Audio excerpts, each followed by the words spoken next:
আসসালামু আলাইকুম। Afratun Nahar's kitchen YouTube channel থেকে আপনাদেরকে অনেক অনেক শুভেচ্ছা, স্বাগত এবং ভালোবাসা জানাচ্ছি। ঈদুল আজহা স্পেশাল পর্বের আজকের রেসিপি খুবই কমন রেসিপি, সেটা হচ্ছে মাটন তিহারি। আমরা সবাই মাটন তিহারি রান্না করতে পারি এবং সবার বাসায় মাটন তিহারি কোনো না কোনোভাবেই ট্রাই করেছি আমরা, তাই না? তো আজকে আমি যে মাটন তিহারিটা তৈরি করব, সেটি তৈরি করতে যে উপকরণগুলো আমি ব্যবহার করছি আসুন একবার দেখে নিই। মাটন তিহারি কাঠ 1.5 কেজি, এখানে ভেজানো চাল 1.25 কেজি, পেঁয়াজ বেরেস্তা, পেঁয়াজ কুচি, রসুন বাটা, আদা বাটা, ঘি, পোস্তদানা বাটা, জিরা বাটা, শাহজিরা, কাঁচামরিচ, কেওড়া জল, ধনিয়ার গুঁড়া, মরিচের গুঁড়া, জিরার গুঁড়া, তিহারির মশলা। রেসিপির শুরুতেই আমরা মাটন ম্যারিনেট করে নিব এবং সেজন্য আমাদের কাছে যথেষ্ট পরিমাণ মশলা আছে। সেই মশলাগুলো দিয়েই আমরা ম্যারিনেট করব। সেটা হচ্ছে প্রথমেই গার্লিক পেস্ট বা রসুন বাটা 1 টেবিল স্পুন, আদা বাটা 1 টেবিল স্পুন, পোস্তদানা বাটা মোটামুটি এখানে 1.5 টেবিল স্পুন আছে, আর এখানে জিরা বাটা 1 চা চামচ। এরপরে আমি ধনিয়ার গুঁড়া দিব এবং আপনারা দেখতে পাচ্ছেন যে এটা একটা বিশেষ ব্র্যান্ডের মশলা, সেটা হচ্ছে আমার রিমিনিস কর্নারের। Afratun Nahar's kitchen YouTube channel subscribe করে যারা সাথে আছেন তারা দেখেছেন যে আমি বারবারই রিমিনিস কর্নারের কথা বলেছি। রিমিনিস কর্নার আফরাতুন নাহারস কিচেনের একটা সিস্টার কনসার্ন, যেখানে মশলা সহ অনেক ধরনের প্রোডাক্ট পাওয়া যায়। এখানে আপনারা দেখতে পাচ্ছেন তিহারির মশলা, আরও অনেক ধরনের মশলা আছে। আজকে যেগুলো আমি ব্যবহার করব সেগুলো এখানে রেখেছি। মরিচের গুঁড়া, কালারটা আপনারা নিশ্চয়ই দেখতে পাচ্ছেন যে কি অসাধারণ কালার, একদম অরিজিনাল মরিচের যে কালার সেটাই। আমি এখানে 2 টিস্পুন দিয়ে দিচ্ছি। আর জিরা বাটা যেহেতু দিয়েছি, এখানে জিরা গুঁড়া দিব 1 টিস্পুনেরও কম। এগুলো দিয়ে আমরা ম্যারিনেট করব। আর তিহারির মশলাটা কিন্তু আমি পরে দিব, কখন দিব সেটা তো আপনারা দেখতেই পাবেন। এটা দিয়ে আমি ম্যারিনেট করতে চাই এবং ম্যারিনেশনের শুরুতেই সবসময় আমি যে কাজটা করি সেটা বরাবরের মতোই যে গ্লাভস পরে নিই, কারণ হাইজিন মেনটেন করতে হবে আমাদের এবং ফুড সেফটি এনশিওর করতে হবে সেজন্য। তো আর ম্যারিনেশনে আমি সবসময় আপনাদেরকে কি বলেছি যে ম্যারিনেশনের সময় একটু সামান্য তেল ইউজ করতে, তাহলে মাখানোটা খুব মসৃণভাবে হয়। এখন আমি সল্ট দিব 1 টেবিল স্পুন। পরে খুব ভালোভাবে মাখাতে হবে এবং অবশ্যই এটা 1 থেকে 2 ঘন্টা রেস্ট রাখতে হবে। আপনারা চাইলে ওভারনাইট রেস্টে রাখতে পারেন। যদি এখন তো কোরবানির ঈদ, তো কোরবানির ঈদের সময় আমরা কি করি যে মাংস অনেক সংরক্ষণ করি। সেক্ষেত্রে যখন বাসায় গেস্ট আসে বা কোন ধরনের উৎসব হয় বা কোনো অকেশন থাকে, তখন আমরা তিহারিটা যদি রান্না করি সেক্ষেত্রে আমরা এই মাংসটা ওভারনাইট ম্যারিনেট করেও রাখতে পারি। তাহলে আপনার কাজ সহজ হবে, সুন্দর হবে। অবশ্যই আমরা ম্যারিনেট করার পরে যখন রেস্টে রাখবো তখন কিন্তু কাভার করে রাখবো, সেটা চিলারে হোক বা ফ্রিজারে হোক। তো আমি এখন এটাকে কাভার করে রেস্টে রাখবো। ফিরে এলাম 2 ঘন্টা পর। 2 ঘন্টা ম্যারিনেশনের পরে আমরা আনকাভার্ড করব এবং সরাসরি চুলায় চলে যাব।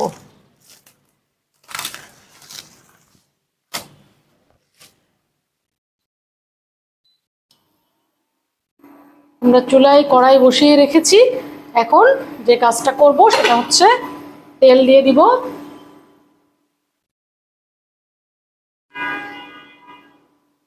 মোটামুটি আধা কাপ মতো, আর এর সাথে আমি একটু ঘি মিক্স করতে চাই। অল্প দিব, যখন আবার পোলাওটা করব তখন একটু দিব 1 টিস্পুন। এটা just for flavour. Treasure box থেকে আমরা দারচিনি এবং 6টা ছোট এলাচ, আর কোনো গরম মশলা আমি এটাতে ইউজ করব না। এরপরে দিয়ে দিব পেঁয়াজ কুচি, 1 কাপ মতো পেঁয়াজ কুচি দিয়ে দিব। পেঁয়াজটা হালকা গোল্ডেন ব্রাউন হওয়া পর্যন্ত আমরা ভেজে নিব। এরপরে ম্যারিনেটেড মাংসটা দিয়ে দিব। প্রিয় বন্ধুরা, পেঁয়াজ বেরেস্তা হয়ে গেছে, এখন ম্যারিনেটেড মাংসটা দিয়ে দিচ্ছি।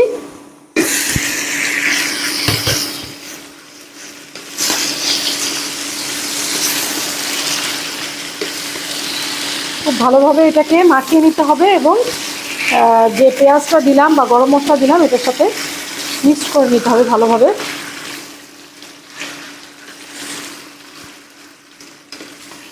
আর যেহেতু এটা কোরবানির ঈদ, আমরা অনেক ধরনের মাংস খাবো, তো আমরা চিন্তা করব যে আসলে মাংসের মধ্যে যে ফ্যাটটা আছে সেই ফ্যাটটা দিয়েই যাতে আমরা রান্নাটা করতে পারি, সেই জন্য আমি কিন্তু তেলের পরিমাণ কম দিয়েছি। আপনারা যদি আরও বেশি কম দিতে চান তাহলে কম করতে পারবেন, কারণ মাংসে তো যথেষ্ট পরিমাণ ফ্যাট থাকে এবং এই ঈদের উৎসবে আমরা যত পরিমাণ মাংস ইনটেক করি আসলে সেটা অনেক সময় অনেক হার্মফুল হয়ে যায়। তো আমরা সেই দিকে নজর রাখবো যে আমরা কত ক্যালোরি খাচ্ছি বা কতটুকু তেলের পরিমাণ কতটুকু আমরা ইনটেক করছি, এটা একটু খেয়াল করব।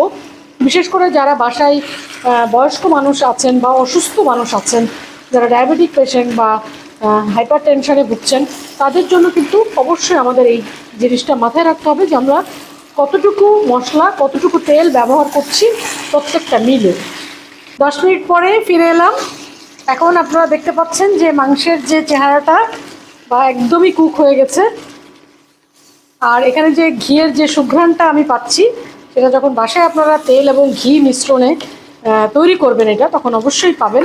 আর এটা হচ্ছে, এই ঘিটাও হচ্ছে আমার রেমিনিস কর্নারের প্রোডাক্ট, কিন্তু এটা খুবই অথেন্টিক একটা ঘি।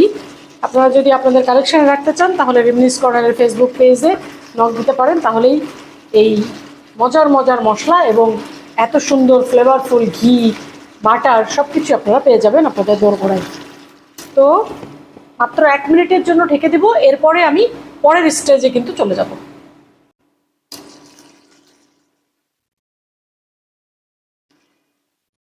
মাটন ফুললি ডান। এখন নামিয়ে নিচ্ছি এবং চুলায় অন্য একটি বড় পাত্র বসিয়ে নিচ্ছি।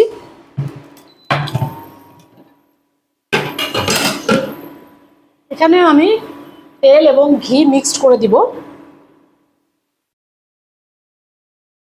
1/4 কাপেরও কম দিলাম, আর ঘি 1 টেবিল স্পুন।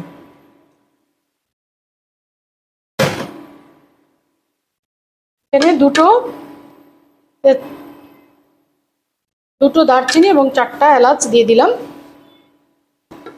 ঘি মেল্ট হয়ে একদম গরম হয়ে গেছে। এই সময় আমি ভেজানো চালটা, এটা কিন্তু অবশ্যই চালটা আধা ঘন্টা ভিজিয়ে রাখতে হবে পানিতে, তাহলে এটা ঝরঝরে হবে, ঝরঝরে একটা তেহারি হবে। এবং পোলাওয়েরও কিন্তু একই টিপস, পোলাও যদি আপনি ঝরঝরে রাখতে চান সেক্ষেত্রে আপনি পোলাওয়ের চাল ভিজিয়ে রাখবেন আধা ঘন্টা, তাহলে একদম ঝরঝরে পোলাও হবে।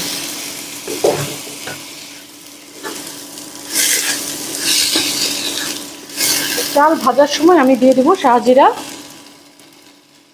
1/4 টিস্পুন,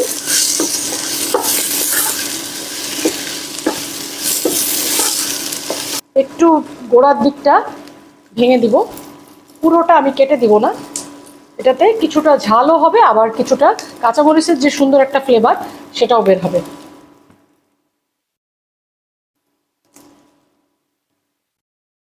আর ঈদের মৌসুমে আমরা বিভিন্ন ধরনের খাবার খাবো। আমরা কিন্তু একটু স্পাইসিও খেতে পারি, একটু চাইনিজ আইটেম খেতে পারি, নানা ধরনের কুজিন আমরা ট্রাই করতেই পারি, কারণ অনেক ধরনের মাংস থাকে, তো অনেক পোর্শন থাকে মাংসের। সেই পোর্শনগুলো সিলেক্ট করে যদি আমরা রাখি বা কালেক্ট করে রাখি আলাদা করে, তখন কিন্তু যে কোনো দিন যে কোনো রেসিপি আমরা ট্রাই করতে পারবো। আমি চাল ভাজতে ভাজতে তাওয়া গরম করতে দিচ্ছি, কারণ দমে দিতে হবে, সেই জন্যই।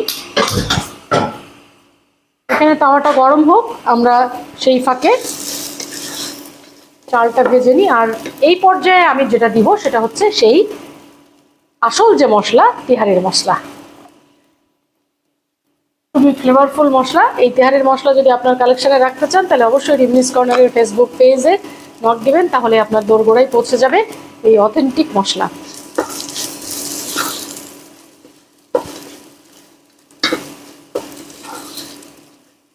এই সময় আমি সামান্য বেরেস্তাও দিয়ে দিব,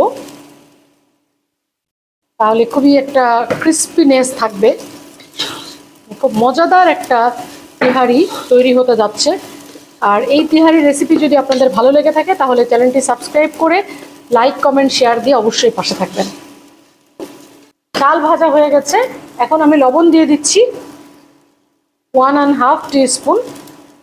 এখানে আমি 1.25 কেজি চাল নিয়েছি, সুতরাং 1.5 লিটার পানি, গরম পানি, অবশ্যই গরম পানি দিতে হবে। গরম পানি দিয়ে দিচ্ছি।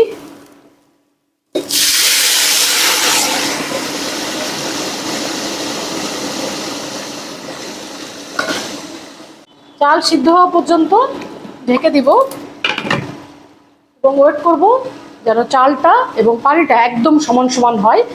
তারপরে আমি এই যে মাংসটা রান্না করে রেখেছি সেটা এর সাথে মিক্স করব। বন্ধুরা, আমি মাঝখানে চুলার ফ্লেমটা একদম লো করে দিয়েছি। আর এখন দেখতে পাচ্ছেন যে চাল এবং পানি একদম সমান সমান হয়ে গেছে এবং চাল কিন্তু 80% ডান। এই সময় আমি রান্না করা মাংসটা এর সাথে মিক্স করব। এখানেও কিছু পানি আছে,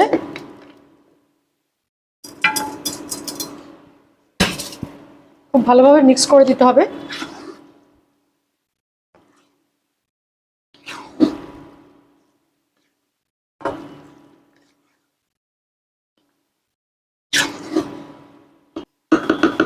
আমি মাংস অ্যাড করে দিয়েছি এবং একদম চাল এবং মাংস বিছিয়ে দিয়েছি। এর উপরে এই যে কেওড়া পানিটা আছে এটা আমি দিয়ে দিব সামান্য 1 টিস্পুন, আর আরও কিছু কাঁচামরিচ আস্ত যেটা এইভাবে দিয়ে দিব।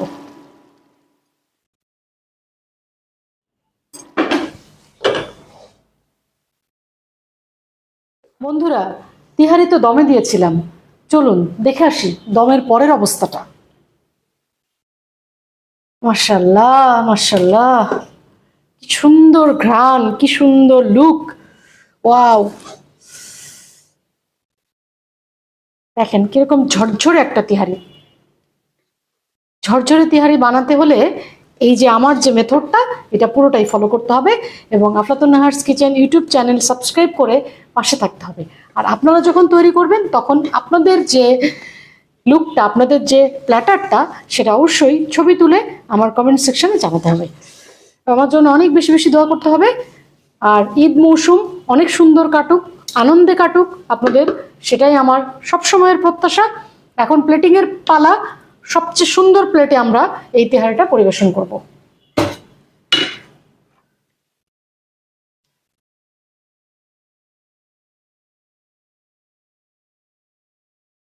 তৈরি হয়ে গেল খুব সহজেই মাটন তেহারি। আপনারা বাসায় অবশ্যই এটা ট্রাই করবেন এবং আফলাতুন নাহারস কিচেন ইউটিউব চ্যানেল সাবস্ক্রাইব করে পাশে থেকে এই ধরনের রেসিপি ট্রাই করে আমাকে জানাবেন আপনাদেরটা কেমন হয়েছে। আর ঈদ পর্বে যে রেসিপিগুলো আমি আপনাদেরকে উপহার দিচ্ছি সেগুলো ওভারঅল কেমন লাগছে সেটিও আমাকে জানাবেন। আপনাদের সবার জন্য শুভকামনা। স্টে ব্লেসড, ইট হেলদি।